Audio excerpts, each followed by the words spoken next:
Gerai, tai labas vakaras, smagu matyti, kad susirinkot į Suhailo Maliko, kaip jis norėjo būti pristatytas, paskaitą šiandien.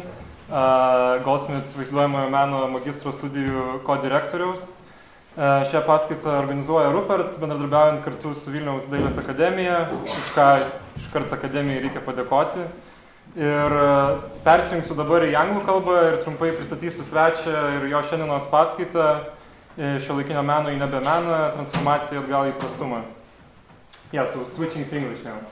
I already presented your name in the weird way you wanted. Thank you. So Suhail Malik writes on political economy, theory, and the axioms of contemporary art. Suhail Malik holds a readership in critical studies at Goldsmiths London, where he is program co-director of the MFA Fine Art. For 2012-13, Suhail Malik was a visiting fellow at the Center for Curatorial Studies at Bard College, New York. His recent and forthcoming publications as author include On the Necessity of Art's Exit from Contemporary Art and the Ontology of Finance in Collapse 8, Casino Real, and as co-editor, Realism, Materialism, Art, Genealogies of Speculation, The Time Complex, Post-Contemporary, a special issue of the journal Finance and Society on Art and Finance, and The Flood of Rights. The talk Suhail is going to present today is called Contemporary Art to X-Art, Retro-transfiguration into the Commonplace, and it discusses how contemporary art became a leading protagonist of the wild creativity celebrated across the dynamic edge of capitalist reorganization. Suhail will argue that contemporary art is now seamlessly integrated into the commonplace of capitalist development. And more than that, contemporary art justifies new structures and channels of highly stratified accumulation. This talk will elaborate on how and why this current common transformation of art and capital capital accumulation is underway, and what is required of art if, on the one hand, it is not to adopt reactive formations against this combined process, while also, on the other hand, art is to now invent effective counter-proposals to the new predations of capital accumulation, predations encouraged by contemporary art itself. So again, I'm delighted to see Suhail in Vilnius and that he agreed to give a talk in the context of Rupert's alternative education program.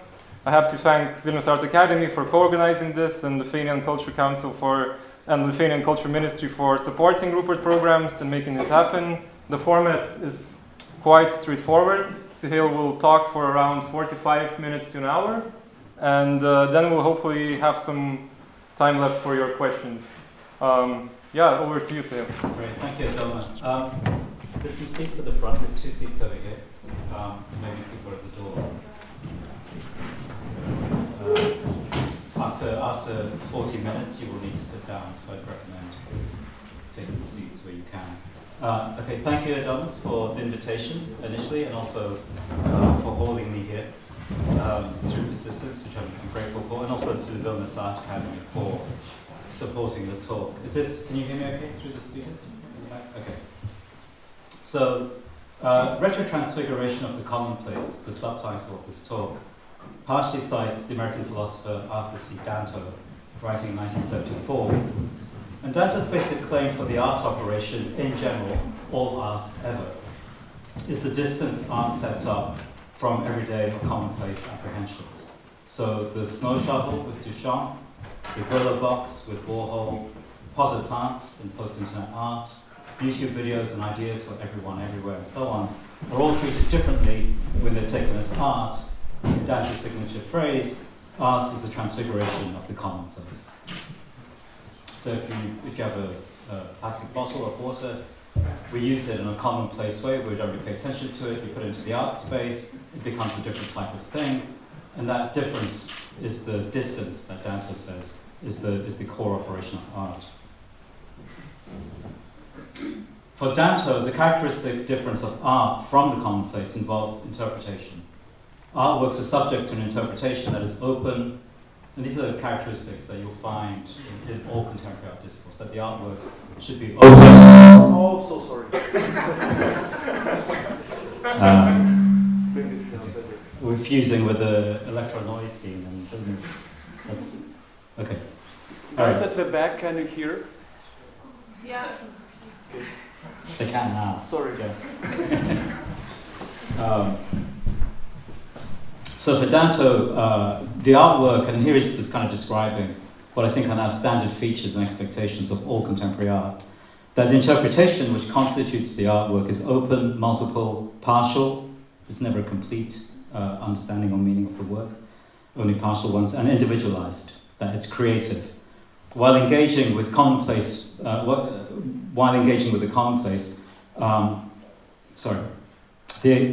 relation to the artwork is there's many multiple creative sort of configurations of openness and the rest of it. But on the other hand, engaging with the commonplace follows more or less well-established or routine formats. Now, this distance taking from the commonplace, which again is characteristic of what it is to be an artwork and especially contemporary art, this distance taken from the commonplace is an important result of positions that are critical of the power and dominance of capitalism today. If social totality is now subjugated to processes of capitalist extraction everywhere, and all things that has been taken, that this process of domination has been taken to mean, things like standardization, routinization, displacement, extraction, alienation, all the rest of it, so that the commonplace is in fact only an index to the domination of capitalism, then art's distance from the commonplace provides an important point of separation from domination. Okay? So if the social totality is dominated by capitalism, and that social totality is the commonplace, the distance art has from the commonplace also is art's distance from capitalist extraction and capitalist processes. So it's a kind of Adornian claim behind Danto's claim. Art has a position outside of, or at least distant from, domination, capitalist domination. And as the ritualistic claims of contemporary art as a critical task put it, whatever else art might do, whatever its content might be, it is a perhaps minor pocket of freedom from capitalist domination and the standardization imposed by such domination on the rest of the social totality. It's a basic Adornian point. Such, at least, is the usual and somewhat self-congratulatory account of the art field insofar as it does make critical political claims. But the citation of the title is also a reversal of Danto's premise. And most of this talk is directed to demonstrating this point, that the commonplace is itself now aligned with and reproduces the kinds of engagement that contemporary art wants to be its own, and which provides the basis for contemporary art's critical claims. So that this reversal of art's specific operation and validation of subjective engagement, the freedoms that art has, kind of gets reversed into the commonplace. This is now a structuring justification for current forms of capitalist accumulation against its previous formats. Right? It's a complicated double move that on the one hand, what was once reserved and specific to art practices, the freedoms, multiplicity, interpretation, creativity, and the rest of it, this is now to be found in the commonplace of capitalist domination. It provides new forms of structuring for capitalist accumulation. But this also means that capitalism, capitalist social totality, is not what it was. Right? So the standard model of critique, art against routinization, standardization, and so on and so forth, doesn't work anymore. In short, you'll find something like art just about everywhere where capitalism is converting to new modes of accumulation. And art is a channel by which new methods of capital accumulation are vectored. Okay? Art is a channel by which new modes of capital accumulation are vectored. And I don't mean here just the art market. Which is also to say that the usual worries and critiques about capital domination, meaning standardization, miss the point. There are two aspects to this retro-transfiguration of art into the commonplace. One from within, internal, to the historical institutions and understanding of contemporary art, and the other from outside of them. And let's take these in turn. So firstly start with a report from the inside of contemporary art. The issue is what's happening within contemporary art that makes it so suitable or kind of lends it to the new modes of capitalist accumulation. Okay, after many years of teaching in art schools in the United States, Lane Relier, who's a professor at Northwestern University, notes a significant change in how, in the early years of the 21st century, artists speak about what they do, contrasted with previous generations. This is a long quote. but it's a fairly straightforward one.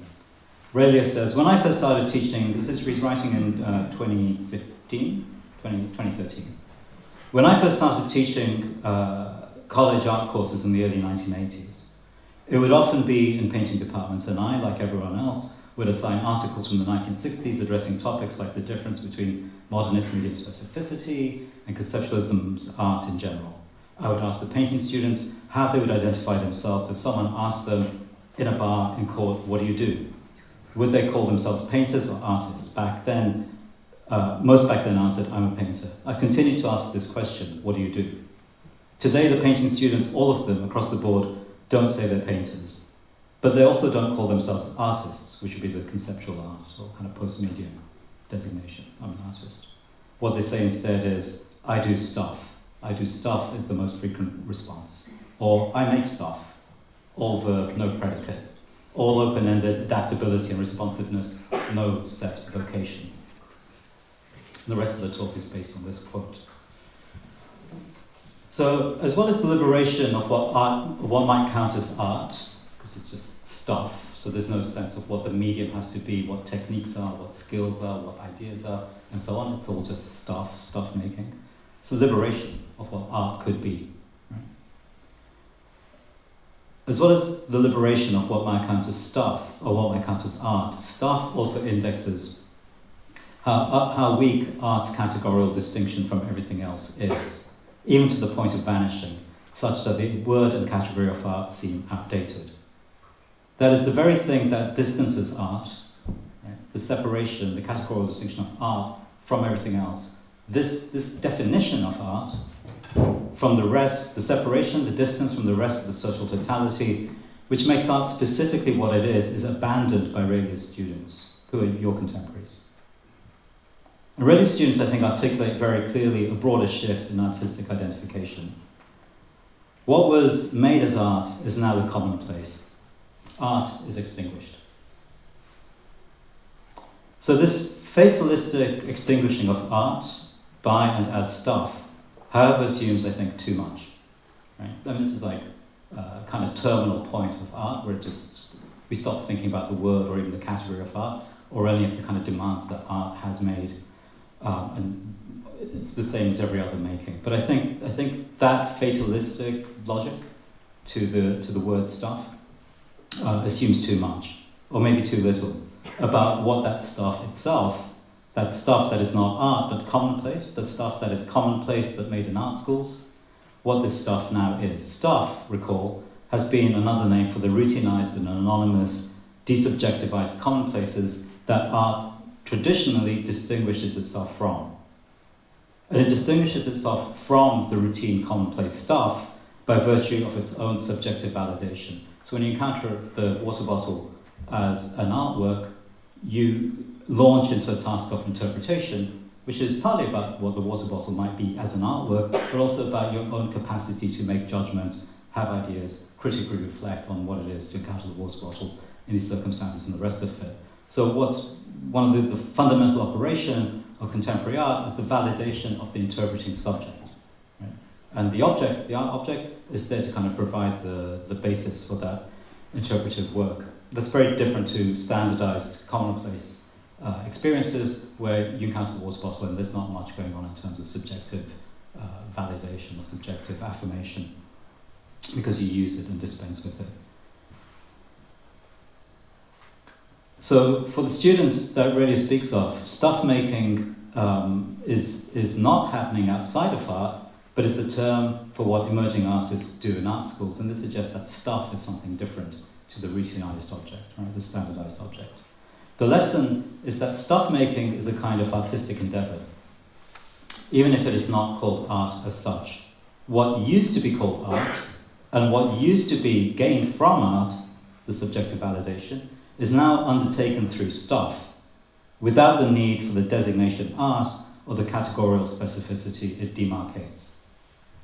So this migration of art to stuff, right, the migration of art to stuff, does not then index the degradation or the diminishment of art to the routinized commonplace, which is the modernist anxiety, that if you give up the art moment, what you're dealing with just becomes kind of a basic everyday item, which doesn't bear thinking about and doesn't kind of allow you to take the distances that allow for the critical operation. Okay? The migration of art to stuff doesn't mean the degradation of art to the standardized object. Rather, it indexes that the commonplace is itself a venue for what was historically to be obtained in and by art. Right? That the commonplace provides the kind of experiences, the kind of subjective validations that were once reserved and specific to the art field. That the gains one reserved for art and took from art and was specific to it are now to be found in the commonplace too. And this is the retro-transfiguration of the commonplace identified in the title of the talk.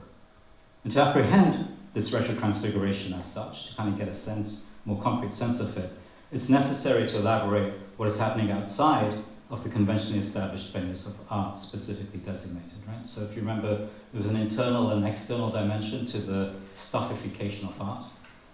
The description of earlier students as making stuff rather than art is the internal transformation of art.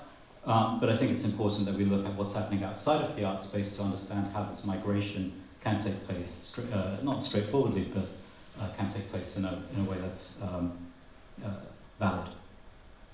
I think 4 recent transformations of the broader social composition towards new channels of capital accumulation will make clearer these relatively new artistic or proto-artistic or quasi-artistic formations of the commonplace. And these 4 transformations are the city, the commodity, community, and the subject. Right? So I'll take them in turn. Firstly, the commodity. The most recent ordering of consumption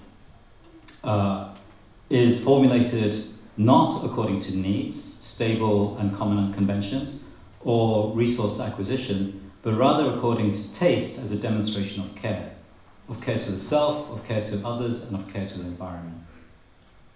What we're interested in now is fashion, not utility, diversification, not stabilization of identificatory mechanisms like music, literature, clothes, and so on. In the old days, you would identify with a certain genre of music, and that would be your life, right?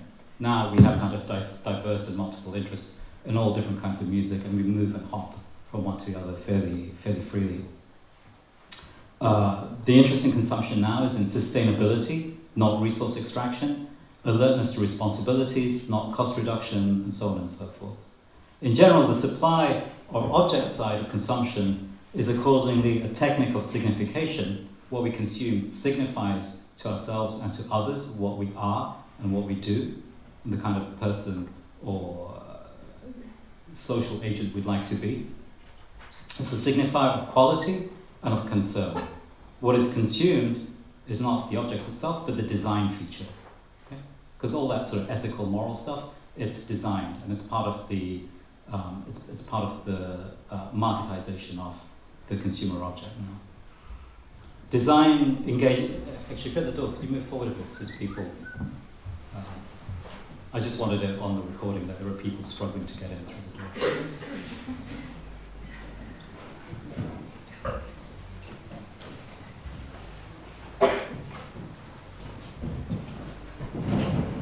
I'll just wait a minute for the room to settle down. He's going to take pictures of the packed room, which is even better than my Facebook page. Talking about design features. All right. So the design engages the subject, requiring them to interpret what the commodity and the consumption of it means. Okay. So a non-designed object is just something that's consumed without interpretive tasks. A designed object, which bar do you go to, what clothes you wear, what music do you listen to, are all signifiers. And this is, of course, the Facebook feed and the likes and the kind of, I'm now listening to stuff, I'm now buying these books, or I'm downloading these PDFs, download books. And so on. All of these things are signifiers of consumption, but also consumption as meaning making. Okay? They signify what something means in the act of acquisition or consumption, how it feels, both tactile and in terms of tactility or in terms of affect, and what it signifies for oneself and for others. So from innovations in material conditions, faster Wi-Fi, organic food markets, to functional processes like cloud services, to branding, higher grade smartphones with rounder edges, and the rest of it. The design feature differentiates specific elements, processes, or stylizations as distinguishing pre-made channels for navigating the competing solutions to quality-based consumption. Consumption is now the demonstration of the subject's each time singular cognitive, affective navigation of the complex configuration of an open-ended social space. A demonstration made by the subject to itself and to others simultaneously. So consumption isn't about needs, it's about signifying and demonstrating. And the design feature is a key element in that, in the organisation of consumption. So that's the first transformation of the space outside of the traditionally recognised artwork, which has transformed. The second one is the city, where, of course, which is the traditional, the conventional space of art, the art world. The design-led consumption I've just spoken about constructs the subject's selfhood by lifestyle decisions. And lifestyle decisions itself assume the disposable income to make the decision in the first instance. So it's something available to a certain class, a certain economic bracket.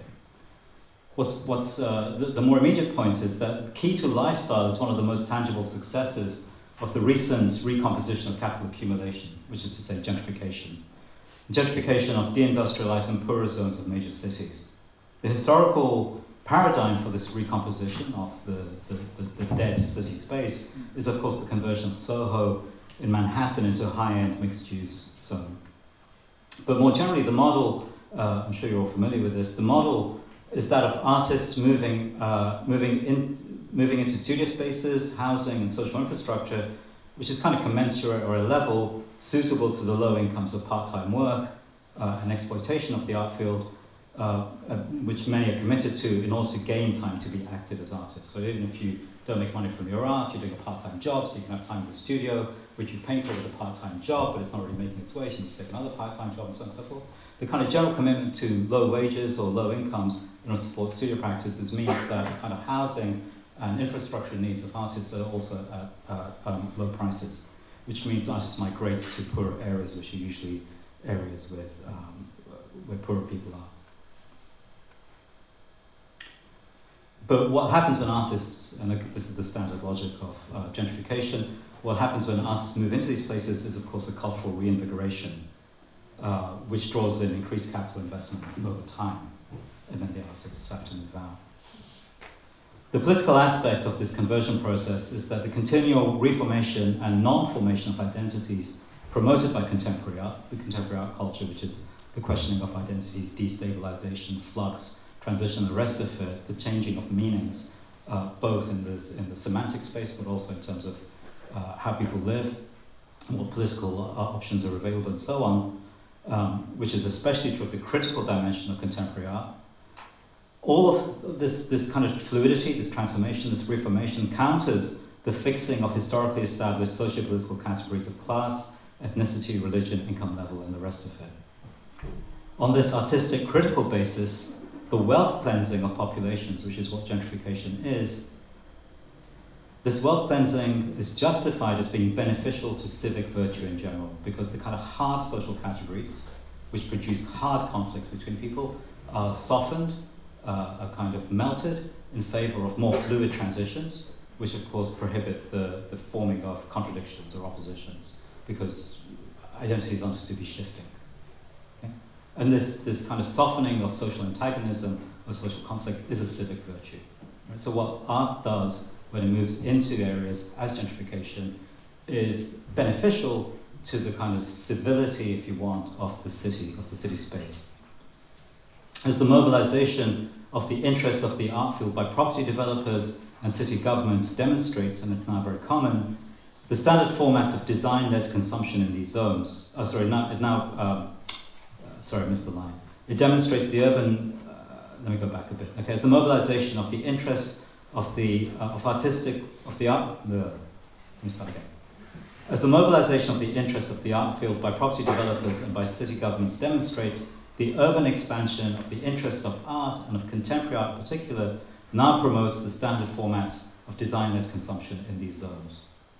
And that is in turn a key element of cities' branding strategies in the global or regional competition to attract mobile capital and jobs, especially that of the tax-paying middle class, who are now not disparaged, the middle class, because they're interested in these kind of like arty zones, are no longer disparaged as a deadening bourgeoisie who kind of inflict the standardized pressures and sort of family demands and the rest of it on areas. The tax-paying middle class are now endorsed as an enlivening creative class. Okay, so there's a transition in class structures to cities because of artistic mobilization of different areas. This leads to the third point, which is around community. In Richard Florida's words, and here they are, Richard Florida's words, the creative class, this kind of the beneficiaries, if you want, of gentrification strategies, the creative class is a highly individualized and even atomized social strata. Its members are concerned primarily with personal betterment, staying fit, developing themselves, renovating their houses and apartments, questing after new experiences. Okay? Yet, so highly individualistic, narcissistic, and the rest of it, yet their values, more correctly, our values, shift from meeting immediate material needs to stressing belonging, self-expression, opportunity, environmental quality, diversity, community, and quality of life. Okay? And again, you can see hopefully see the kind of intersection with the issues around the design feature of the commodity.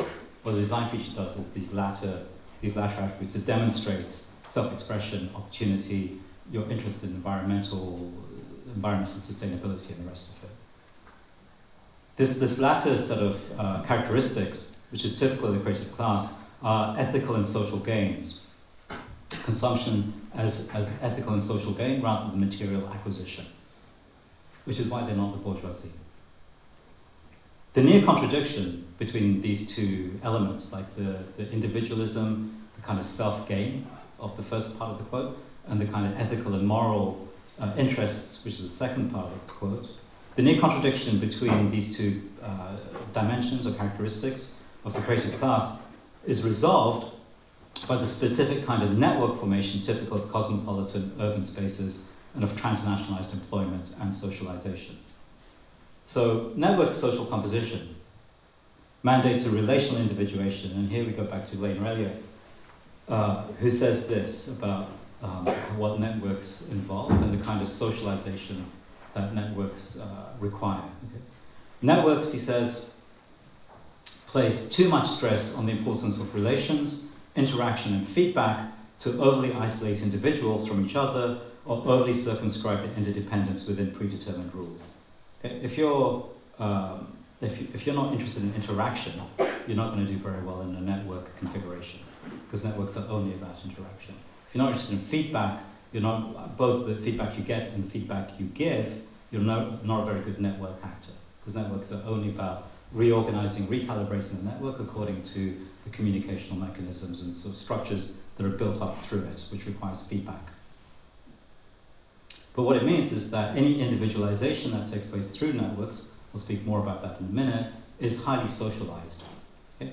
And that's in a way what resolves the contradiction between the two dimensions that Florida speaks of. The socialization constructed by network formation dissolves a received distinction between spontaneous and locally generated community, and on the other hand, the external and artificial demands of institutions. Rellier continues to outline this new type of dislocated sociality, and this is the second part of the Rellier quote. Network subjects are viewed as neither under nor over-socialized.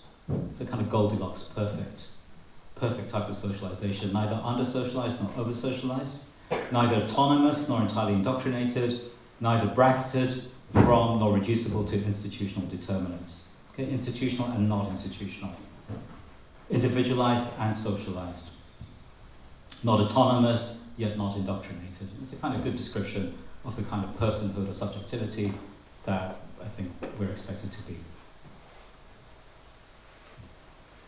Relier's concluding point, which is the key point, is that this configuration, this network sociality, demonstrates how networks show relative disregard for isolating boundaries. Okay? And this disregard for isolating boundaries is not just to do with how individuals must constantly construct and reconstruct their social formations, which is to say, constantly construct and reconstruct the meanings of their sociality, which is something that art used to be particularly good at, wherever these network individuals live. Network socialization and its contingencies also has the advantage of coupling place-bound relations and infrastructures with a highly transnationalized horizons of employment, socialization, information stream, culture, identifications, in which the creative class not only operates, but by which it constructs itself. If you think of the art scene here, it's not just about the art scene here, it's about the art scene in the rest of Europe, some of the art scene in Russia, the art scene in the United States, so on and so forth.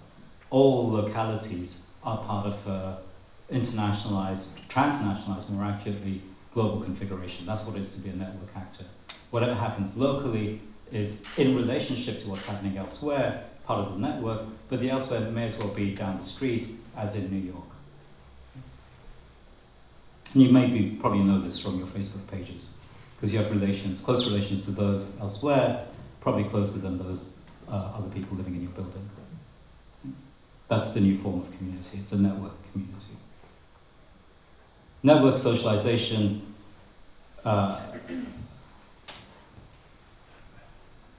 network socialization, network construction is global.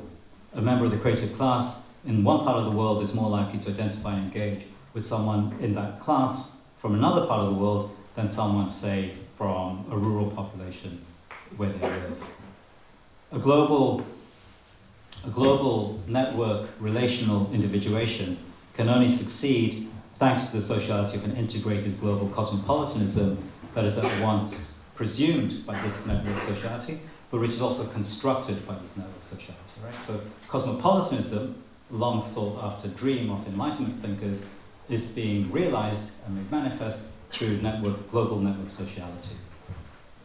The communities are replaced, traditional form of community is replaced by this revised form of network sociality, in which social meaning and individual meaning is always being reconstructed. So the fourth element, the fourth dimension of the broader social composition I want to talk about, to come back to this issue of the transformation of art, the retro-transfiguration of art, is the subject. This last mentioned elaboration of broader social composition of the commonplace, this network sociality, serves the characteristic subject of the creative class. As a network actor, this subject must be open to contingencies, opportunities and threats visited upon it by the networks it is engaged in. The point of networks is they're not stable. They move, they shift. The feedbacks you get push you in one direction or another direction, which means the kind of composition of life, employment, prospects and the rest of it is always being remade. It's contingent. It's about opportunities, it's about threats, and you have to be responsive and reactive and active. The relational individual must be adaptable, flexible, responsive, and receptive. Now these characteristics advance and are advanced by its cosmopolitanism. We, are thoughtful, receptive to others, responsive to new circumstances, and capable of producing meanings and counter-readings in any situation. We're clever. All of this can, however, only be maintained if the subject is generative of and amenable to changes of structure and meaning, to revisions in ideas, material conditions, environments, a receptivity to peoples and cultures. Okay? You can't be a good network actor unless not only are you prepared to travel, but you're prepared to adapt to where you travel to. Okay? Relative adaptations. And where you travel to could be anywhere. That's part of what it is to be in a network.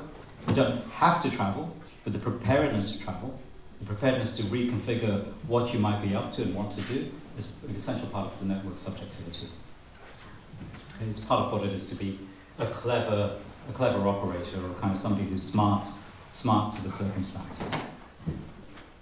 This subject is intrinsically communitarian as long as the community is networked, which is to say, actively made and remade, revisionary and dislocating, all of which is unique to each individual, because your network is not somebody else's network, your Facebook page is not somebody else's Facebook page, and so on and so forth. Which means that network activity is about intense individuation. So it's highly socialized and highly individuated at the same time. We make ourselves all the time, and remake ourselves all the time, which means that we become more and more individuated, more and more distinct from others, in a common sociality of individuation. That's the kind of resolution of the paradox between individuals and socialization, which in the 20th century, of course, was the contradiction between liberalism as endorsing the individual and, in the end, communism as endorsing the social over the individual. That contradiction has been resolved by network formations. So those are the kind of four characteristics, I think, of contemporary social composition and the reformatting of social composition by new forms of capital accumulation, which I think change the configuration by which art kind of becomes a kind of stuff which isn't the old kind of stuff of the standardized commodity. That the network's activity, the network subject's activity is a creative and transformative praxis of making new meanings and revising old ones is the general point here. The specific points are twofold. Firstly, in terms of general social composition, the general characteristic of the network subject is constructed at a number of scales and modes of engagement simultaneously. And it's constructed through a combination of cognitively engaged consumption. You need to be smart to your circumstances, right? And that cognitively engaged consumption is organized via the decorative element of the design feature, both of which are central to network composition of sociality. Right? I'm going to call this whole composition the cognitive decorative social composition of network sociality and subject together, CDS. CDS is going to be a key feature in the rest of the talk. You can come back to this in the questions if you have questions about it. CDS, cognitive decorative social, this tripartite matrix in a way for the recomposition of the social in its new configurations. CDS is the signature characteristic of what is elsewhere called cognitive capitalism. Okay? It's also the signature characteristics of the startup cafe, which is selling a peculiar type of cake or doing a distinctive type of coffee, or like a restaurant that has a certain design feature that people gravitate towards. All of which are kind of social forming through the decorative, but also requiring engagement of you to kind of appreciate the design feature and affirm your own capacity to interpret the design feature in your own terms at the same time, right? So it's individual, it's social, but it's also kind of put into an infrastructural complex through the design feature. CDS is an operational channel for the validation of network social and subjective transformation identified under the name cognitive capitalism. So that's the first point about this new social composition, which is the general point. And the second point is around art. This alertness to new conditions and new possibilities to transformation is epitomized by contemporary art's characteristic premise of interpretation. Right? So the core claim here is that what is now across the social space as the CDS configuration of the social composition and individual composition as well, was exactly what contemporary art was, what people looked at contemporary art to do. Okay? And the name for the CDS in the art field is interpretation, as Danto describes it. Thanks to CDS formatting of the social composition, the constitutive requirement of contemporary art is now the basic operation of network activity in general. Okay. Contemporary art operations are now the basic operation of network sociality in general, which extends across many dimensions of social recomposition simultaneously by the kinds of CDS transformations I've already mentioned, right? So commodity, city, so on and so forth. In particular, the interpretation that constitutes the primary act of contemporary art epitomizes the requirement that the subject must navigate the construction of meaning-making in every respect without security. Right? It's a basic demand of contemporary artwork. Makes a meaning without any security other than the kind of parameters set forth before you by the material composition of the work. How you make meaning is entirely up to you, and we would expect your meaning-making to be different to everyone else's. Okay? That's the game of contemporary art. If you're Rancière, this is great, this is democracy, because we come into a contention of views, which is the democratic act. The point being that this demand for meaning-making without security is now distributed across the social space. Each person has their own interpretation of that cafe. Each person has their own interpretation of this social network, which is in fact just the Facebook page, the Facebook thread. Sorry, wall, Facebook wall, right? And by virtue of this meaning making without security, the network agent is valued because is a valued because dynamic part of the distributed and delocalized community of those who make and remake meaning and social configuration at every single moment. That making and remaking of meaning, that making and remaking of social configuration was once a task identified with art in particular, art specifically. Perhaps not exclusively, but certainly art, necessarily art. And it was also with Danto the specification of art distant from the commonplace. That was the beginning point. But as has just been outlined, we can maybe see the forces of the argument coming together at this point. The constant renewing of socialized capital accumulation stipulates and endorses that the basic premise of contemporary art is now the required engagement of the commonplace of network socio-subjective conditions constructed by CDS formats. So what was once specific to art is now to be found everywhere. And this is the more complete account of the retro-transfiguration of the commonplace. Right? Everything has become arty. And this is also to return to the initial point that the long detour that I've just made into the broad outline of current social and subjective transformations was meant to serve. Namely, that while CDS leads the way in network global sociality, cosmopolitan global sociality, and its subject, while CDS leads the way in the construction of network global sociality and its subject in broad terms, the paradigm for that transformation channel is art, and contemporary art in particular. Contemporary art is only a highly concentrated validation of what is most exemplary of the creative class. And for just this reason, contemporary art is now subsumed and no different to the imperatives of the CDS composition of networked global social subject. With regard to art, contemporary art, which is governed, so this is like, the question is, what does contemporary art look like as an integrated element of the CDS global network sociality and so on?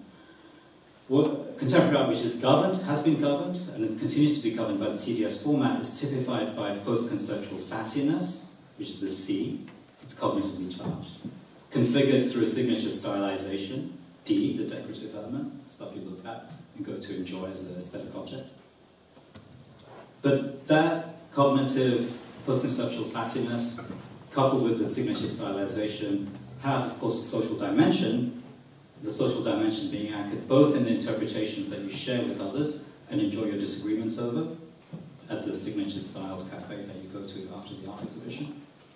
But it's also anchored in a subject who undertakes and is prepared to undertake experiential and semantic transformation, which is why we go to art and see contemporary art in the first place.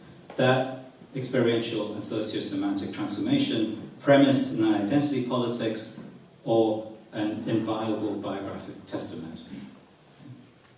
More generally, artists, or at least what used to be called artists, before they, you, we were called stuff makers, artists making contemporary art make and do the same kinds of things found elsewhere in the CDS reconstruction of the broader social composition. And this is what returns us back to why stuff making is not the making of the standardized commodity stuff, but the making of this new type of it's not really an object, a new type of experience, new type of sense-making, meaning-making, which is distributed across social composition in general. So come to the conclusion of the paper, which is a little long. I think it's especially important, and it's kind of a theoretical point, but I think a key point.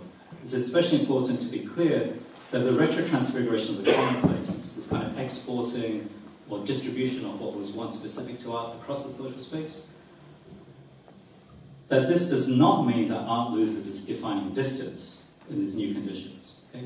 So if you remember, the argument was that the kind of turning of art into stuff means that art loses the distance from everything else from the commonplace, right? But I think if we look at the broader social composition, we see that it's not that art loses its distance as it becomes identified and integrated into the broader social composition.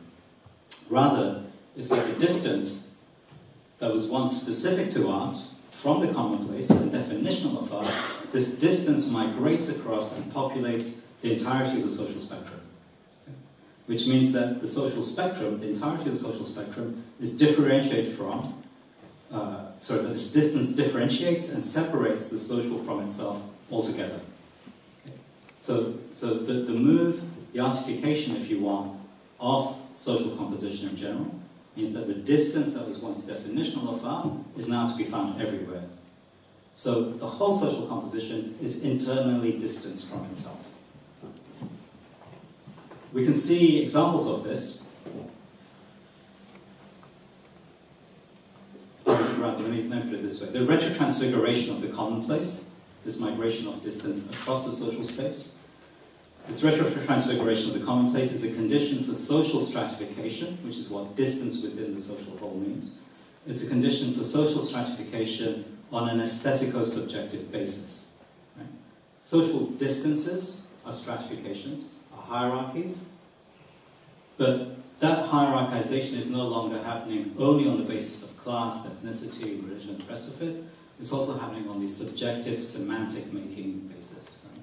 The creative class, as a class, is the class that remakes meaning every time, is part of a network sociality, and that's different from the class that doesn't do that kind of thing, the traditional working classes, if you want. So social stratification is reorganized on the basis on this aesthetic art type distance. And we can see an example, a prominent example in the art field, but I think it's a leading example of such a re-stratification.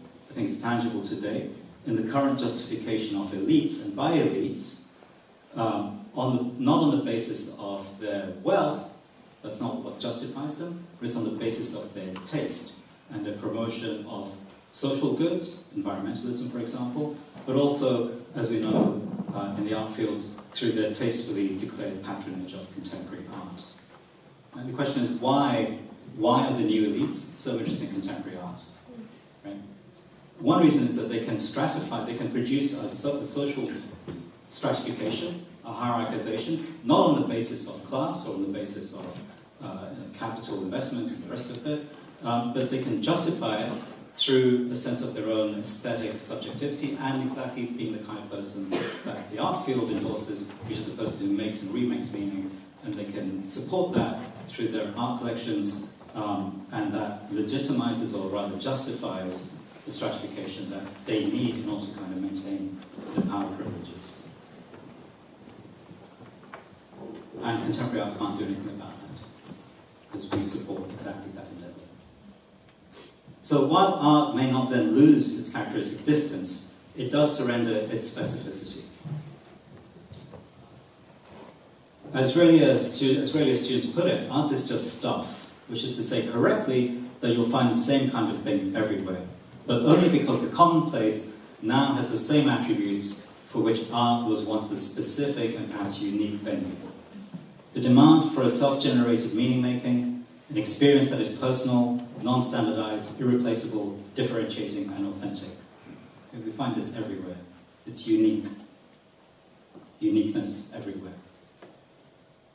Contemporary art is then one kind of stuff-making amongst others.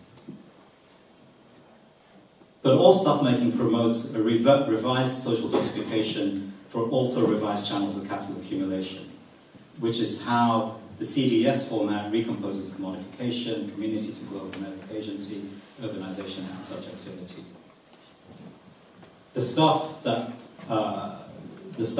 is made in what are still art schools is stuff formerly known as art.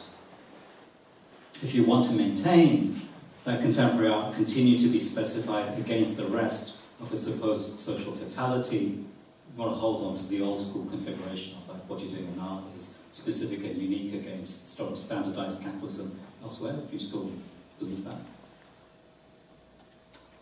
If you want to hold on to the old school formation,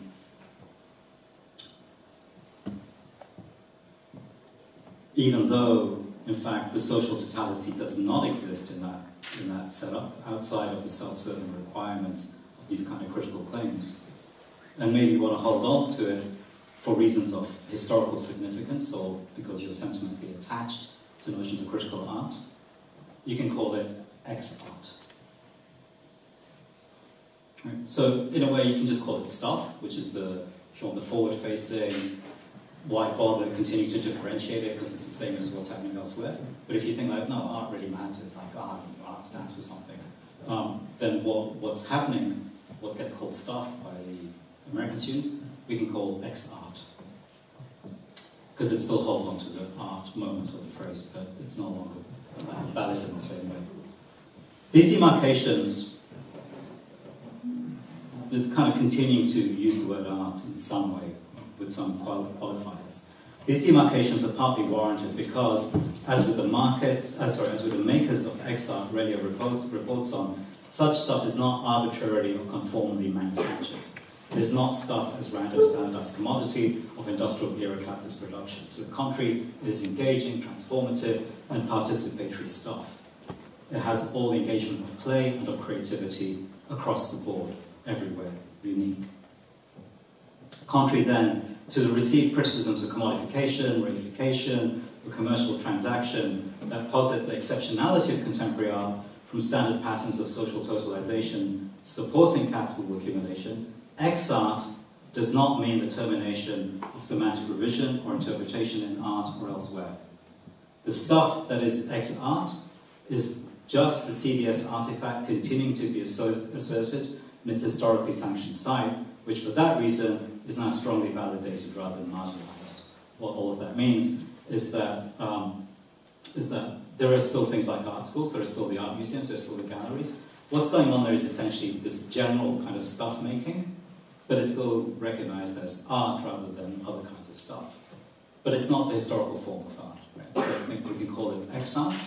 But what we also need to understand is because there's a continuity or there's an integration of this art activity or ex-art activity with the rest of the social composition in the CDS format, we can then start understanding why is it the case that recently things like museums, art galleries, art spaces, art sectors and the rest of it are starting to be endorsed and affirmed like through media channels and through government and through corporations and the rest of it rather than marginalized, right? So the modernist fantasy, in a way, is the kind of marginalization of the kind of demanding, sexy, kind of meaning-changing artist because they threaten the kind of standard formations of meaning and extraction which the corporation or the city or the government, whatever, rely on.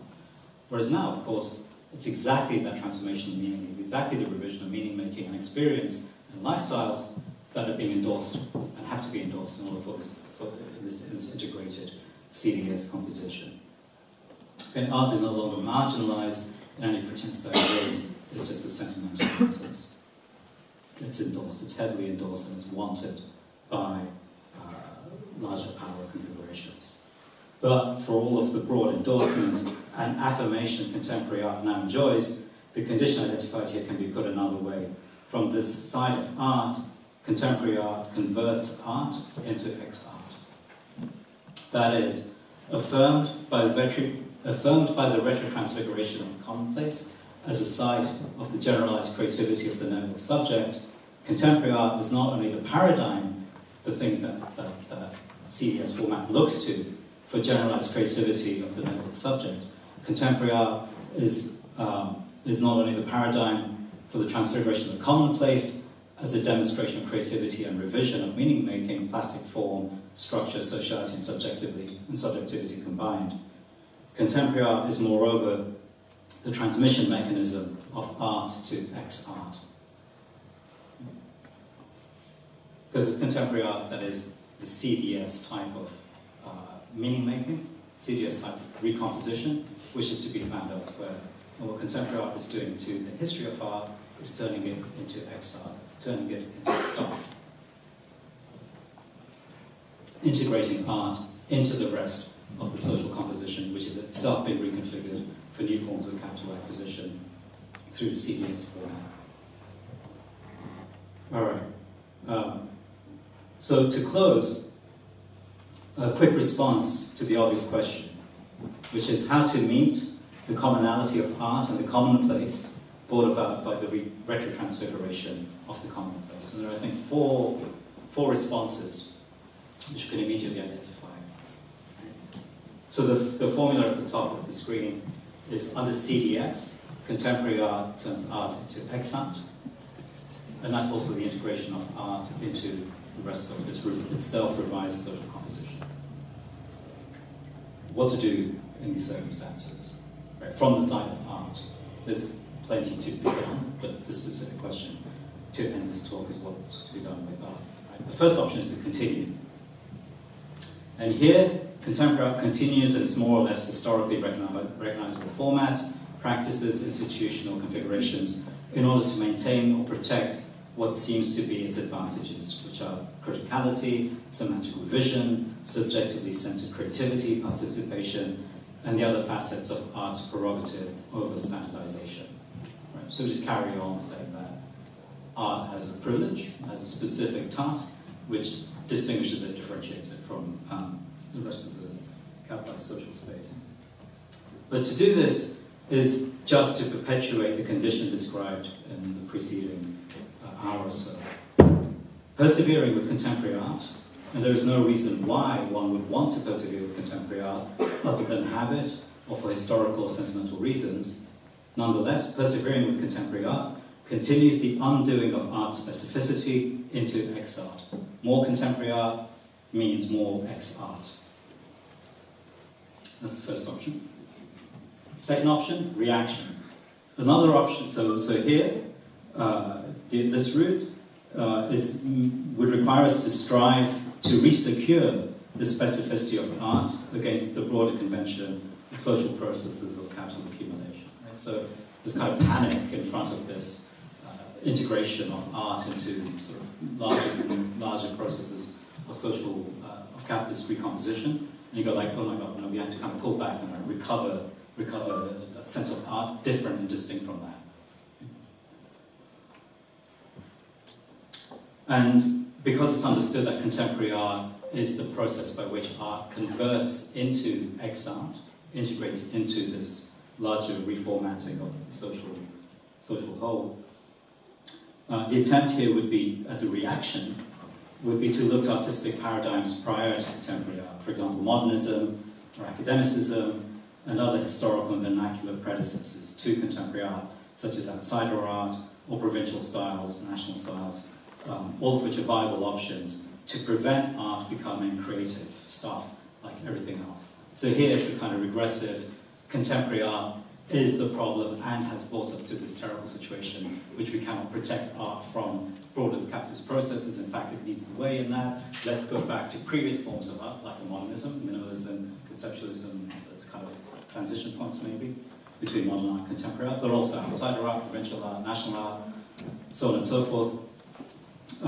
But the problem is that the continuity of art and the broader social conditions formatted by CDS is not primarily conversion led from within art.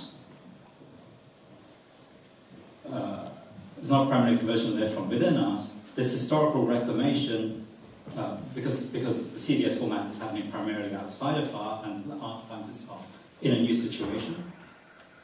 The kind of attempt to historically recover a type of art which wouldn't lend itself to that process does nothing to counter the accommodation of art into broader general conditions of CDS.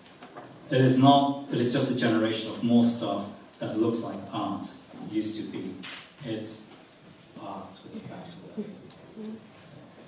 So it's the kind of tedious stuff you find in museums trying too hard to say that art still matters.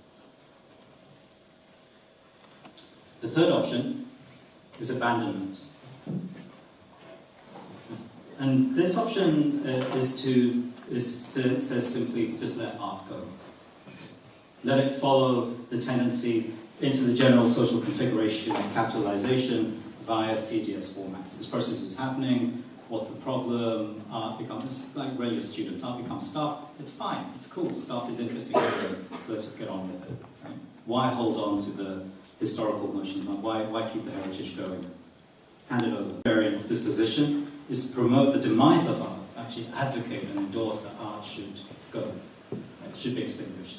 Perhaps in a version of what's called capitalist realism or right accelerationism, which affirms that all social processes are only forces of capital accumulation and that everything else is a naive conceit. Right? So pull the wool from your eyes, it's all capitalism, so let's just kind of go all the way. Let's surrender all our humanist conceits to this overwhelming process.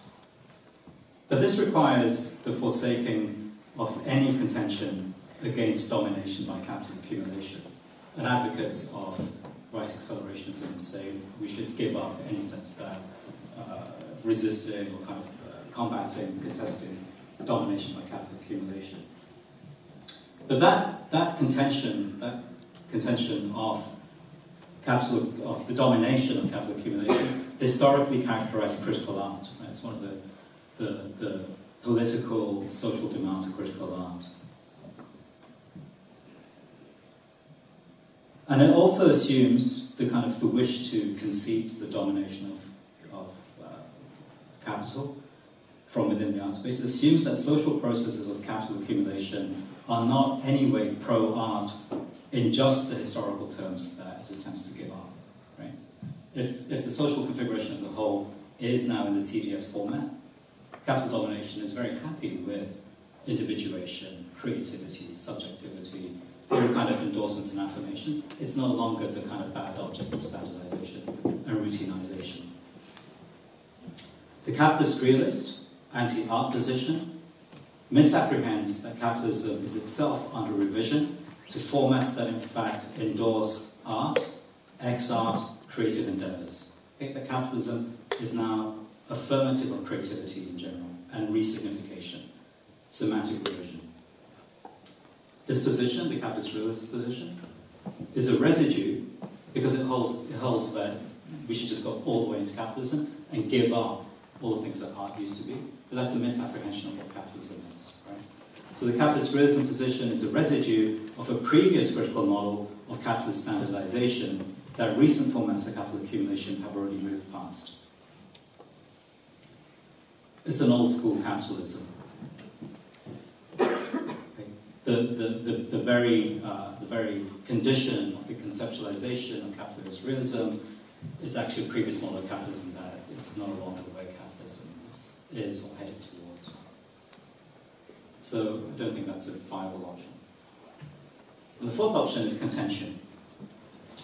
And this route is to neither hold on to current or historical modes of art or contemporary art, nor is it to abandon art's historical endorsements of critique, okay, which is like the first three.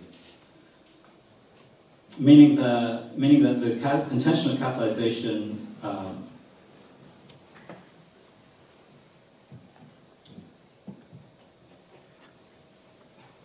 so I've got a complicated sentence here. I mean, even more complicated than the ones that I've already been reading.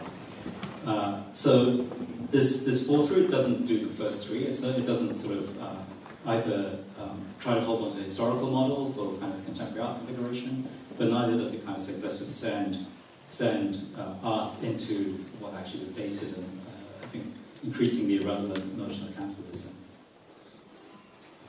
Rather, it means it attempts to contend capitalization as a formative structure of social organization. Okay? And it's worth contending because what capitalization means is the privatization of collective goods and an enforcement of social stratification in order to kind of allow the privatization of social goods. So that's the political reason to contend capitalism. But it's also at once the transformation, now, capitalization, is the transformation of meaning-making through concepts, materials, and processes combined. Historically, for art, or contemporary art and modernity, these two aspects are one and the same thing. Right? The contesting of capitalism and the revisions of meaning are exactly the same process. But what must now be emphasized is that if the revision of meaning in art is to support and develop the countering of capital power, as the latter is now underway, which is through the CDS format, then art can only do so if it counters the CDS format itself, in its broader social formation, but also in art itself. Right? So capitalism is, if art because of its historical imperative, like in the critical moment. If art is to contest capitalism, it's got to contest capitalist accumulation and its social recomposition for what it now is, which is the CDS format. But the CDS format is also the governing structure for contemporary art. So to contest current forms of capitalization, current forms of social domination, if you still want to use that word, you need to contest the governance, or you need to contest what contemporary art is and has been. Put it this way, that because CDS is the governing format of contemporary art in particular, contesting current modes of social composition by and for capital accumulation requires countering contemporary art. That is, an art adequate, appropriate to, the historical demand of critique, because there's no other reason to contest capitalism apart from the critical imperative. An art adequate to the historical demand of critique must now counter the very condition by which art is converted into ex-art. It must then be an art that counters contemporary art, and not by looking back to previous moments of art, which is the second, if you remember the second, it's here. Right? It doesn't look back to previous moments of contemporary art to try and find a singular difference or a specificity for art against the recomposition of social space. And it doesn't look back to previous moments of art by reformatting what art is and can be, given the commonality of the art-like conditions of CDS formats today. So there's no point looking to contemporary art. What is needed, instead, what is required, is an exit from contemporary art. Thank you.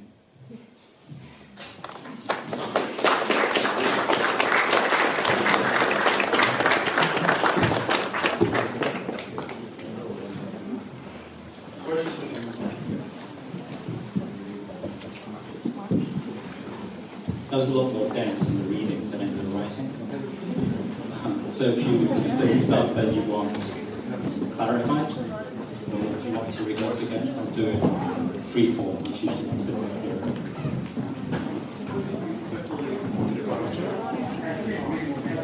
Well, we already started with speculation from certain kind of futures or exile. And how it actually might look. Well, you consider yourself as a professor.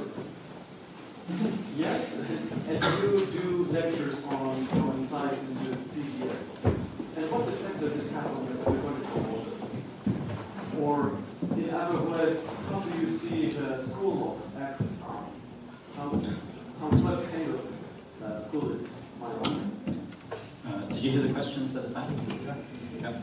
Okay. So the first question, the future of X art, maybe this is like a key clarification. I'm not endorsing X art. The argument is that contemporary art is the conversion mechanism of art into X art. So when we go around talking about contemporary art and doing contemporary art and sort of be part of the contemporary art system, in fact what's happening is the conversion of art into stuff. Because, right, so X art is actually the problem. Yeah, but you can give certain recommendations upon. Yeah, but the future of X art is just the future of contemporary art. So it's kind of being set into place now, which is a conversion of the art space into, you know, the common criticism is just being converted into entertainment, part of the culture industry, blah, blah, blah. I don't think that's quite right, because the standard criticisms of the culture industry, entertainment, the rest of it, is that it's routinizing, standardizing, but it's the old Adorno stuff, which is a period of massified capitalism. What's happening through entertainment, culture industry, and the rest of it is like increasing proliferation of singular identifications and network subjective formation. The kind of material analogy of which is the Facebook war. So everyone has their likes, dislikes, and kind of, but because it'd be very weird to find two or more people with exactly the same Facebook wall. Like, you should probably avoid those people.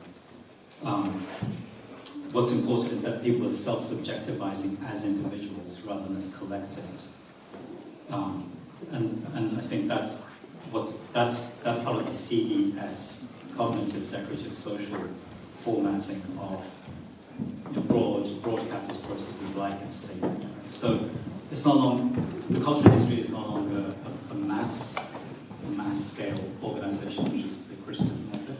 It's no longer routinization and standardization. It's precisely individuation against standardization. So every schmuck in the entertainment industry who endorses it, I mean, I include myself amongst said schmucks. It's not a denigrating against others. I denigrate myself too.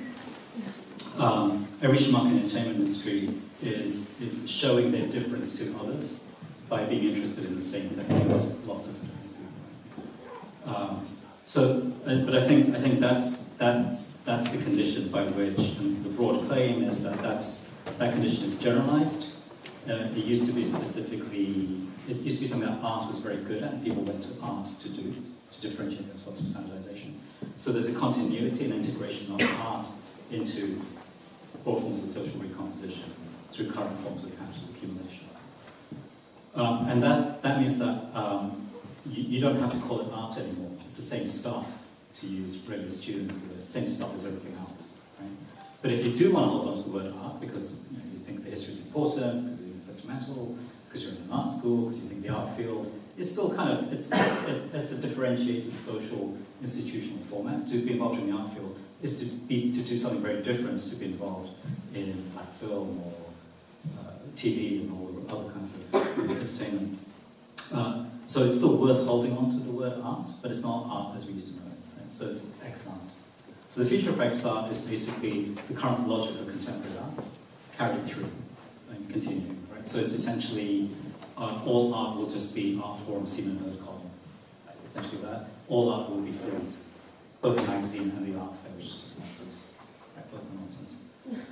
If you have kind of critical claims or aspirations. It's puff pieces, essentially, and sort of a kind of construction of a transnational civic space engineered for an elite that other people get the breadcrumbs on. That's the future of ex-art, but we're here already. Right? So the argument is that if this is a problem, because it's endorsing or implicitly affirming capital accumulation organized through social composition, and that's a problem because capital accumulation is a privatization of common goods, which is not itself an argument for communization. I'm not going in that direction. But if it's a problem, if there's understood to be a problem with capitalization or capital accumulation, then we can't continue to do the contemporary art thing as a form of critique, right? For the reasons I just said. It's a very useful question because I'm basically just rehearsing the whole paper in paraphrase. So we can't continue to do the contemporary art thing. So actually I'm not interested in the future of ex-art as a kind of counterpoint to it. What's needed is a sense in which, insofar as art continues to observe the historical imperative of critique, which is part of its history, part of its institutionalization, it's worth holding on to the word art, amongst other terms like theory, right, like institutional practices, so on and so forth, sociology.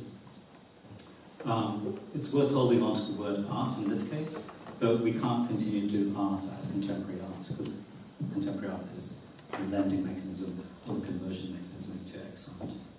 So I think insofar as anything I would want to do, rather than things I have to do, the interest would not be in the future of ex-art, but in the future of an art which is not contemporary art, but also doesn't regress back into forms of modernism or outsiderism or this kind of academicism, which are attempts to recover a kind of art specificity, which is not actually aware of the changing external conditions. Do you see an example? Do you have an example that have weak signals?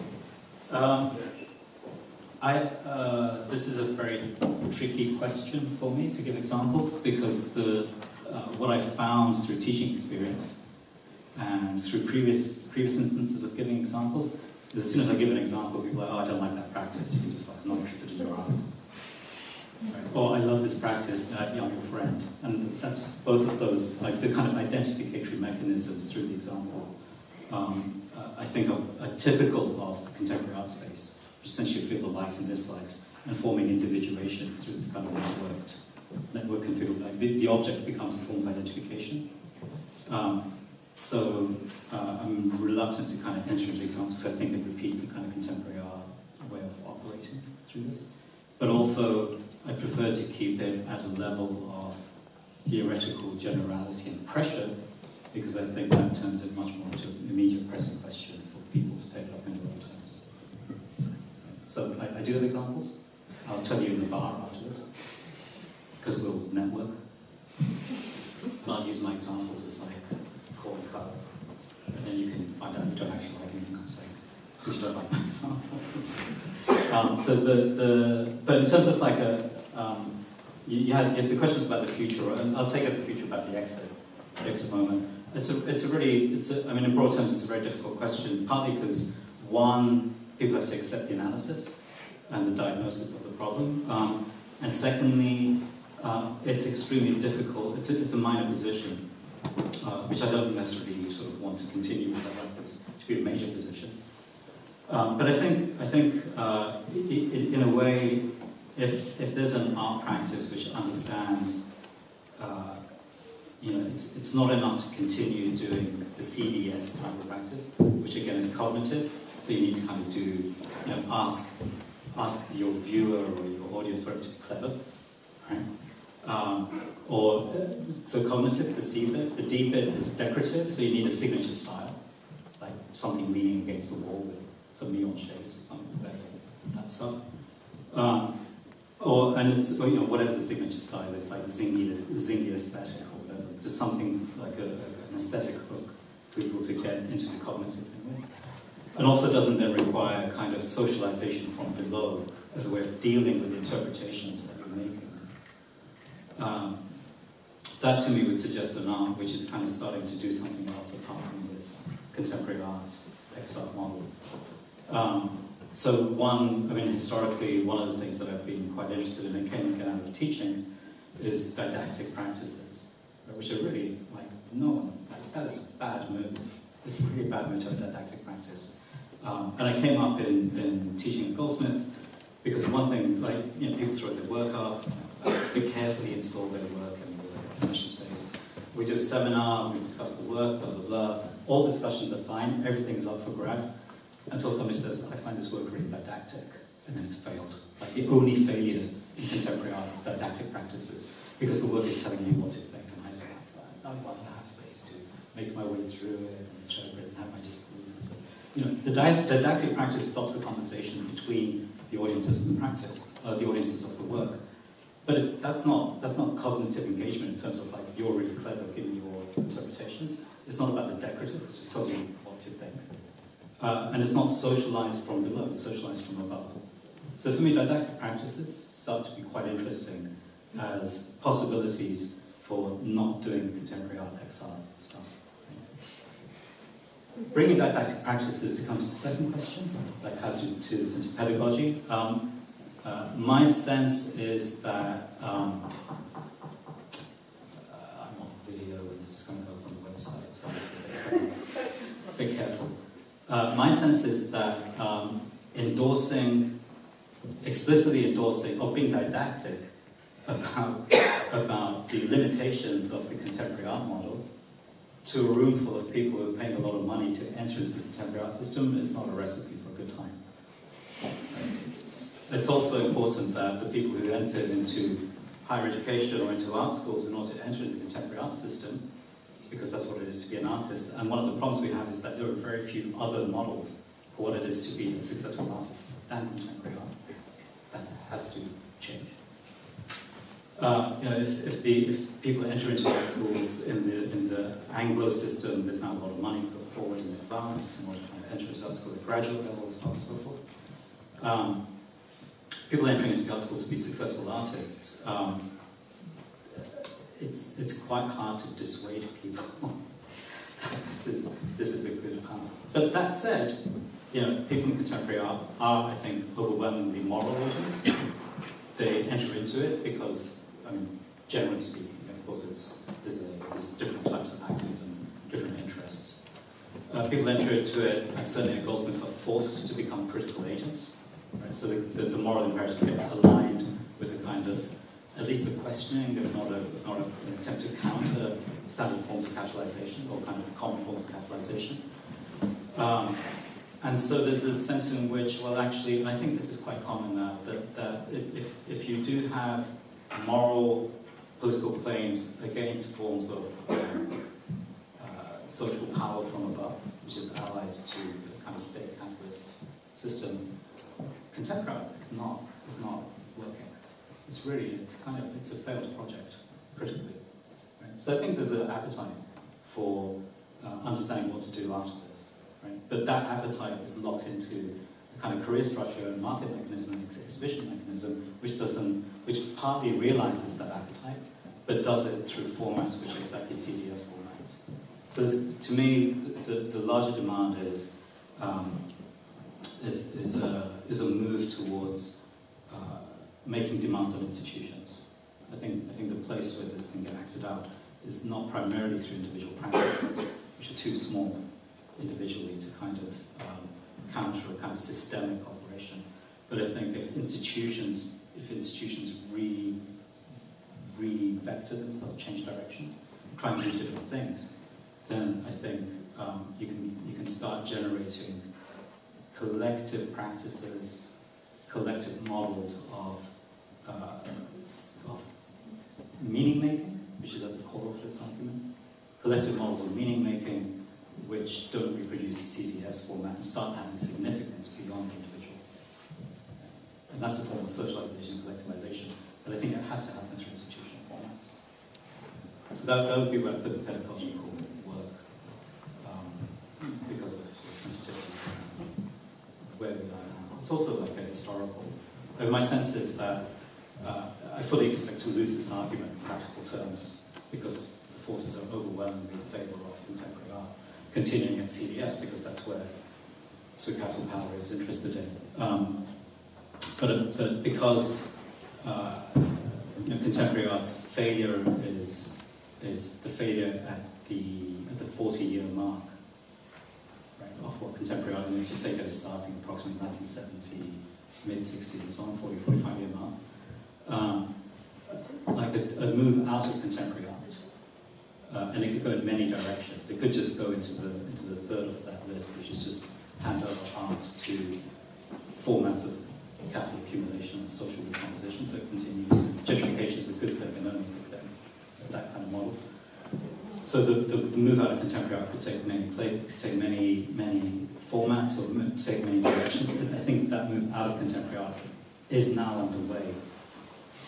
The question is, what will it become? But I think the possibility of this non-CDS, continued virtue of critique being carried out through the artwork will take a generation. You need a generation of people to kind of say we're done with contemporary art. It's not satisfying our moral claims or political ambitions. So I can't tell you now. Invite me back in 40 years. Well, you won't have to. They'll just hologram in.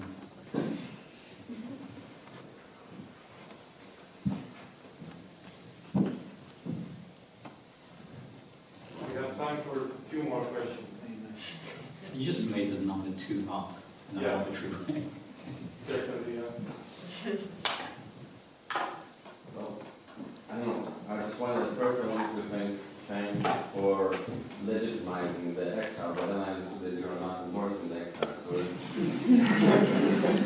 So if we like with doing the contemporary art, which is the X art, and we continue doing what is then you call it stuff making, right? Or X art is stuff, yeah. X art and stuff. So you kind of leave us without word for the art. Yeah, sure. Yeah. And in a way, it's very nice of you. Because in a way, doing art is kind of becoming a kind of pain in the ass, and especially contemporary art. Why?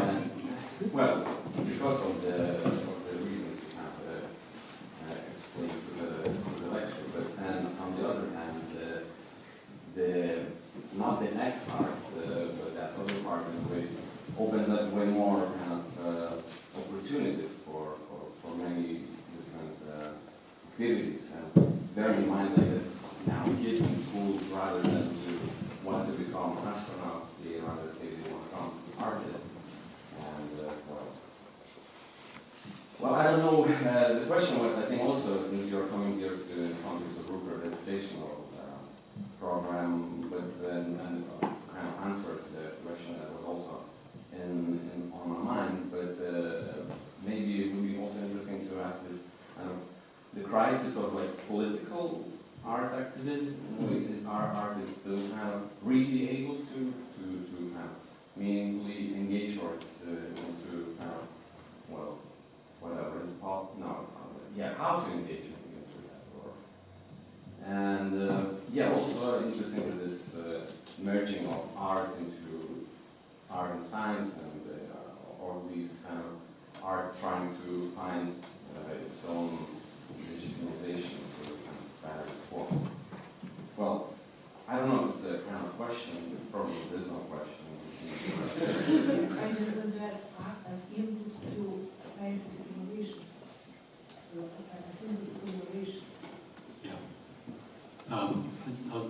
Let me try and turn it into a question. Yes. So the point you're making around politically engaged work, and you called it a crisis, which I presume is, correct me if I'm wrong on this, the crisis being something like, you can try and do politically engaged practice, but in the end it's really not that political. It's kind of a bit of a dead end, sort of, as mine claims, and make like small moves. And again, it's quite common in the kind of critical moment of the art field to kind of make quite grand claims about art contributing to the transformation of the political space, or kind of recognizing justice claims somewhere, that they should contribute to a larger sort of transformation. But on the one hand, the individual practices don't seem to do that much, in fact. And on the other hand, as a sector, or as a venue, contemporary art is kind of caught up in the mechanism which is pulling the direction, because it's a sort of it's a kind of collecting mechanism. I mean, basically, it's now increasingly a venue for collection by oligarchs and the rest of it. So they kind of assimilate all these claims into their own space. So that was the political question. Then you kind of made it into a broader issue, which I think you took up about how art gets integrated into sort of science projects as a kind of creative ignition mechanism in a way for science, or for even in the artistic, in the political space as well. So we need solutions, like artists can come up with a solution to what to do with this community and sort of make it different to what it was, because it can unravel knots that are in the policy space and the rest of it. So I think let me take the second bit first about the integration of art into other disciplines and so on. I mean, that seems to me to be the endorsement, or the kind of promotion of creativity everywhere. Right?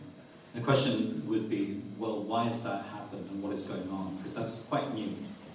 Until about the 80s and early 90s, creativity was something that was put away from certainly business, policy making, and probably some kinds of forms of science, which would be like much more about methodology, methodological rigor. Right? So if the artist is coming in and there's a kind of celebration of creativity across the entire social space, what's going on with that? And that's exactly the argument that actually the whole of social composition is being reorganized through CDS type. It doesn't have to be CDS, it could be other things, but for the sake of this argument, cognitive, decorative, social. Right? But also, kids now want to be artists because they want their internal creativity to be recognized and legitimized by others, or by the institutions through which they will grow up and become adults and the rest of it. And actually, institutions are happy to do that. Like, there is endorsement of artistic-like endeavors across the board. Right? It's everywhere, and it's also and the name for that CDS type formatting and social recomposition. The common name for that is creativity. Right? So for me, the generalization of creativity is exactly the reorganization of social production, social reproduction in new forms of capital accumulation, which are open about the changing of meaning rather than the fixing of meaning. It's a neo-entrepreneurialism, but that's part of the kind of neoliberal mindset as well. So one of the political problems, come back to that issue, is that in the complaints about neoliberalism, there's often an attempt to look at creativity as a liberal theory like Hayek or Schumpeter. creativity is a key part of changing capitalism from the liberal state corporate form to the neoliberal form. Right? So there's a kind of there's a kind of channeling of the reorganization of capital through neoliberalism, or as neoliberalism, through the individual creative subject. Right? But where would you look? Where would you look to find the creative subject? You look to the art space. Right? So art, then, this is the point about art's validation. Art is now validated rather than marginalized. So art is kind of brought into it. Presents if you're a leftist, it presents a political problem because you're struggling against capitalism. It's bad, I need to defeat it. And everyone's got to bring it on, fantastic. Let's have more anti-capitalist, blah, blah, blah, because this is the creativity we need in order to kind of transform and find new forms of social recomposition, which are more creative yet. Partly because the complaints against capitalism are about its limitation of creative endeavor and its restriction of how people can organize themselves. But those are old complaints. New forms of capitalism are about, yes, we need more liberalization of organization. This is the network sociality argument. So that argument is taken by Boltanski and Eve Capello in The New Spirit of Capitalism. It's a great argument, but the book is too long for it to be kind of rolled out as much as it should be. The other problem with the political engagement moment, as regards this argument, I guess, would be that in a way, art invites politically motivated moral actors. Like a lot of students we receive, people kind of in the art field, so on, kind of really engaged, very smart about the political situation, very smart about the global situation, kind of get into theory, get into practices, and they're very good at changing meanings. So it kind of attracts people like us, I'd say. We're all very smart, clever, and we can change meanings, just turn it around as soon as you want to. And the kind of political ambitions in that are kind of corralled or put into what I call the CDS format. And that format is a good capture mechanism. It kind of serves all the wishes one would have for as a creative, politicized subject and so on, because you can change meanings, because it is socialized. You do it through institutional formats. You can have it's networked, it's kind of localized. You don't presume anything about fixed identities. Identities can change, which is core to the political project, and so on. So it's a great place to kind of do that work. But then it's part of the CDS mechanism and gets put into the reorganization of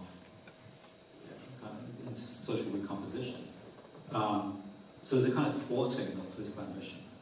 Right? At the very moment that you think you can realize it through the artwork, it also gets kind of converted. And it's not that the political ambitions are repressed. To the contrary, right? The political ambition is made it's kind of channeled and it's realized. But it's realized as an artwork, as a contemporary artwork, and realized through contemporary artwork, it has to be open-ended, multiple, open for interpretation, multiply interpreted. Right? You can't do politics in a determinate and directed way through multiple interpretation. Directed politics is didactic. We should do this. This is the future we want. This is how we get there. That's not multiple interpretations. It's not a form of sociality from below. It's sociality from above. It's prescriptive. And artwork, contemporary art, should not be prescriptive. Right? That's the thwarting. So there's something in the logic of the interpretive moment, the kind of distance that art has, which doesn't allow the realization of the ambitions of the politically motivated actor in the art space. And then that gets coupled up with the integration of the CDS stuff within art, which is the historically privileged, contemporary art being the historically privileged manifestation of the CDS stuff, now being part of the general social recomposition, which serves kind of new forms of capital accumulation. So the argument is we've got to be a bit clever about what capital accumulation, how it's now happening, in order to kind of intervene through it and against it or counter it in ways that actually do counter it. rather than accidentally lend themselves to it, because we still think capitalism is standardizing, routinizing, massified subjects. So, did I understand correctly that the CDS format somehow prevents this critical and political engagement in a way that makes everything somehow digestible? It's not that CDS prevents the critical engagement.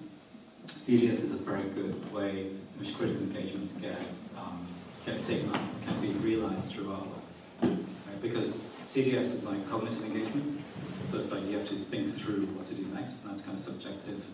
You have to think it through in your own terms. Right? So there's like subjective creativity, subjective validation through creativity. That's an important part of being a counter-subject to standardized, routinized ways of making meaning. The decorative bit is another one for the aesthetic, if you want. And the social is that, this is the kind of the combining of individualization and socialization of network sociality. So the sociality of CDS is that you come up with your interpretations, you sort of speak about them, or like, hey, what is this artwork about? Oh, I thought it was about this, you thought it was about that. Let's have an argument. Or like, let's have a small dispute over coffees, but then we'll go do something else.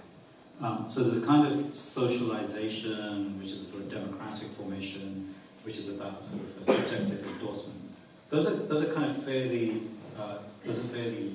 usual claims about what critique should do and what critique should end up with. We should end up as realizing our creativity, realizing our full subjecthood, not being subordinated to standard routine formats and that stuff.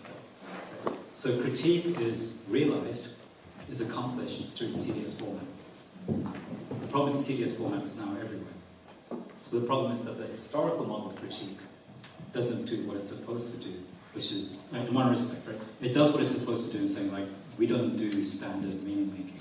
We do our own meaning making. We come up with communities of meaning. We come up with the disagreements and differences of meaning and so on and so forth. And we produce new sort of social formations on this practice of changing meanings all the time. So that's one of the things that critique should do. But historically, in the 20th century at least, maybe a bit earlier as well, the other thing critique should do is counter capitalist domination. Right? The two together, the transformation of meaning and countering capitalist domination. That used to be the same thing when capitalist domination was understood to be the flattening of meanings into routine and standardization, like industrial capitalism. Right? But it's no longer the same thing.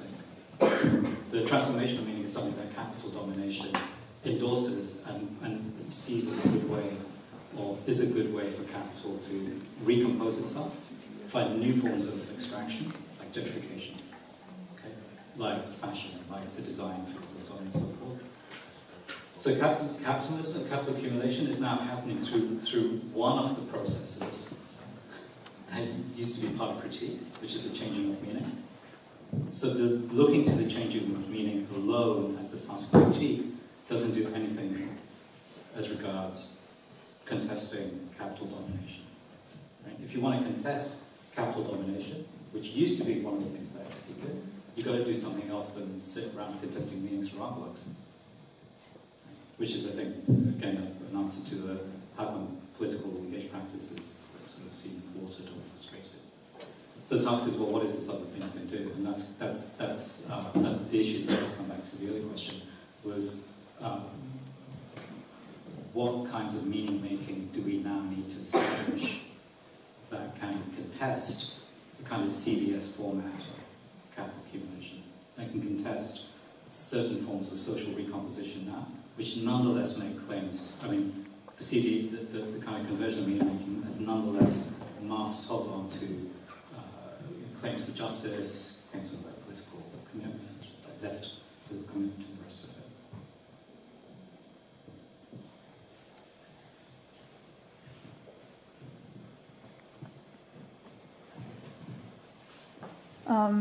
You've just mentioned yourself like two other groups, that like creative groups that also have to deal with that CDS format, like design or fashion, for example. And I was just wondering if this format or this change from maybe art to X art is rather like a social change that every creative group has to deal with differently, and the question is just how, like maybe the art crowd or like the art circle deals with that change. Yeah, I think that it's the case that the CDS thing is in this. It's extremely schematic.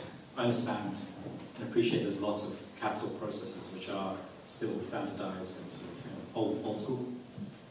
But I think so the usual thing here is when you do this kind of diagnosis or this kind of discussion, because like China, people say factories in China, there's a lot of mass production, which is true. But in a way, that's not the transformative moment of capital accumulation, right? So for me, the key thing is to kind of look at this the newer moment, try to understand what's going on there, because actually that's the moment closer to what we're doing anyway. And it's certainly the case that across the entire social space of the leading edge of capital recomposition, the recomposition of capitalization, capitalism, if you want. People have to deal with this issue, but it's not necessarily the case that design or fashion, for the most part, have the same commitments to criticality, to critique that art historically has had, especially of the 20th century. Like some design does, but not all design. Predominant design is so sucked into the commodity production mechanism, or it's kind of reductive notion of design, or the kind of process production, that the issue would happen in a different way. Similarly, fashion is a kind of critical moment in fashion, but it's not that dominant, right? In terms of and also it happens with different imperatives. I think that the kind of the closest, the one I can think of most quickly, partly because I saw some posters upstairs, is architecture. Now, architecture is a strong, really determined history of critique against forms of domination and oppression, which architecture could help resolve or kind of go into produce more just forms of social organisation. So a similar issue would happen around architecture, which is like, if it's been the case, and I don't know architectural critical theory that well, if it's been the case that architecture has understood its kind of emancipatory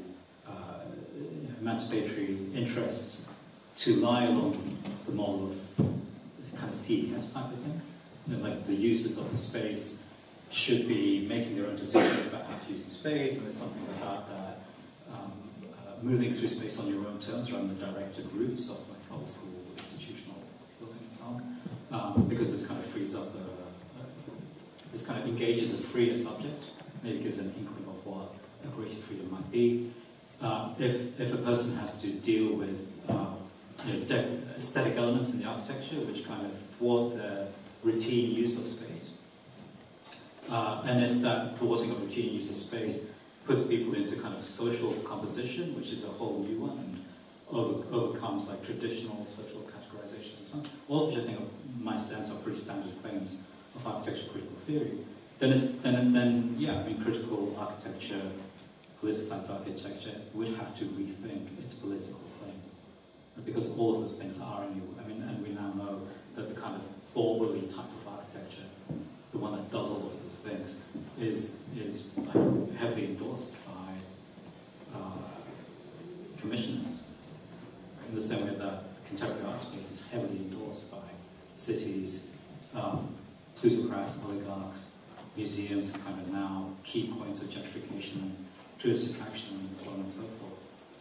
And the quick and easy thing to do in terms of self-preservation is to say, well, this external interest in art doesn't really get what the art thing is. The art fair is not really about, revert back to art from architecture.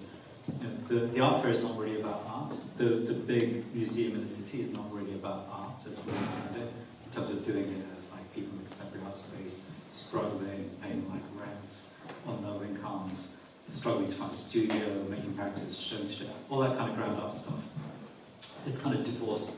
The institutions are doing something different to what's happening in the ground up. Artfield, I think that's an alibi. I think actually they get it, and there is a continuity between the ground up stuff and the kind of externally imposed institutional endorsements. And the continuity of things described by this kind of CDS format. The repudiation of large-scale institution, excuse me, the repudiation of a large-scale institution is an attempt to kind of preserve the kind of creativity or the kind of exceptionality or the distance art has from the social totality by kind of standard mechanism that the institution is not what art is, because art is creative and it's not the limited restricting formats that institutions impose. Apart from now, institutions are all about creativity. Can't hold on to that sort of traditional model of like the small against the big.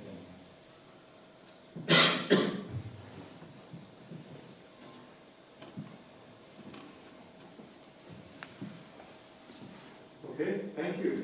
Thank you.